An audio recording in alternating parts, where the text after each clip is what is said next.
हिंदुस्तान के इतिहास में कई शक्तिशाली और समृद्ध राजाओं की कहानियाँ पढ़ने को मिलती है। इन्हीं राजाओं में से एक पटियाला के राजा भूपेंद्र सिंह भी थे। 12 अक्टूबर 1891 को जन्मे भूपेंद्र सिंह 9 साल की उम्र में राजगद्दी पर बैठ गए थे। हालांकि राज्य का कार्यभार उन्होंने 18 साल की उम्र में संभाला था। कहते हैं कि उन्हें पटियाला पर लगभग 38 साल तक राज किया और इस दौरान वो अपने कई किस्सों की वजह से चर्चा में रहे। 365 रानियां और 50 से ज़्यादा बच्चों के पिता थे।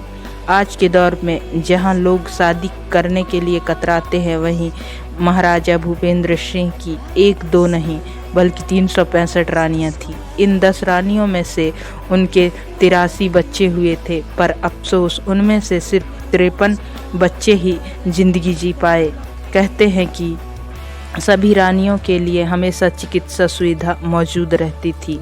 रानियों को किसी तरह की समस्या होती, उससे पहले ही मेडिकल टीम उसके पास होती। महाराजा भूपेंद्र सिंह की 365 रानियां थी, इसलिए उनके महल में हर दिन 365 लालटेनें जलाई जाती थी। दिलचस्प बात यह है कि इन सभी लालटेनों पर रानियों का नाम लिखा जाता था। अब जो लालटेन सबसे पहले बंद होती, राजा उसी रानी के साथ रात भर समय गुजारते। महाराजा को रंगीन मिजाज का बताया जाता है। अपने इसी शौक के चलते उन्होंने पटियाला में लीला भवन बनवाया था। कहते हैं कि लीला भवन में सिर्फ बिना कपड़े वाले लोग को ही जाने मिलता था। महाराजा को पार्टी करने के साथ साथ हीरे जवाहरात और महंगी कारों का काफ़ी शौक था। यही नहीं, उनके पास इतना पैसा था कि उन्होंने अपना खुद का विमान भी खरीद डाला था।